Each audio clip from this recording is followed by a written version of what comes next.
You are not who you think you are. The movie The Matrix is not science fiction. It's a documentary. It's a download of normal. The brain is like the iPod. Consciousness is the screen where I can create.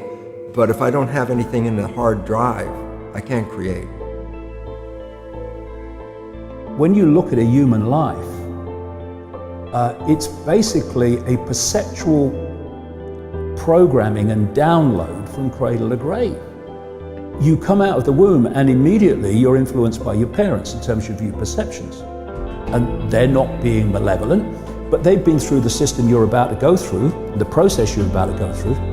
They've bought it, accepted it as normal, accepted the crazy place to be sane, and therefore out of wanting to do right for you, they'll pass those perceptions on to you.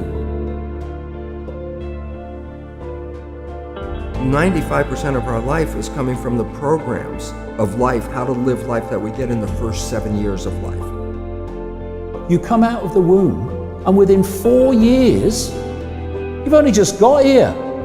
You're sitting at a desk with an authority figure representing the state's version of everything in front of you, telling you when you have to be there, when you can leave, when you can speak, when you can go to the toilet, when you can eat, what is, what isn't, what's possible, what's not possible, and the nature of everything.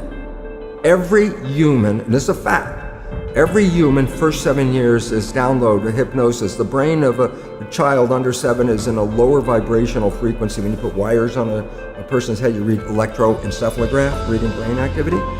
A child below 7 has a lower vibration than consciousness. It's called theta.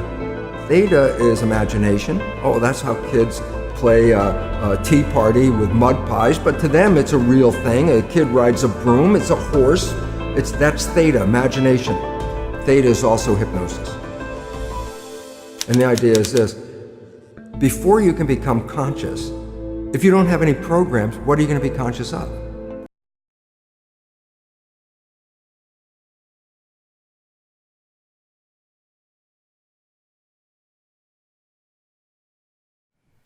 Serendipity. What a beautiful word, conjuring part serene sailing with a hint of good-natured fun.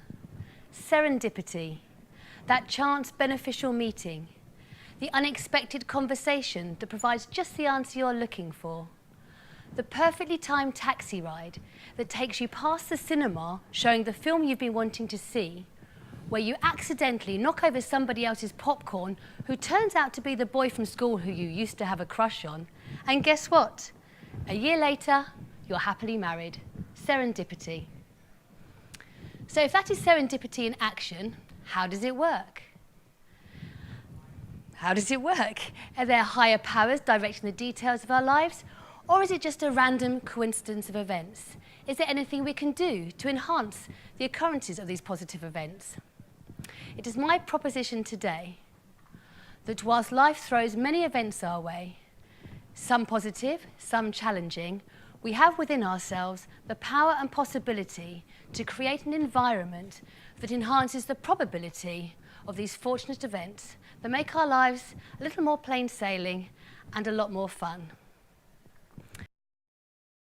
Forth, heaven on earth for the benefit of all, and release soul from bondage.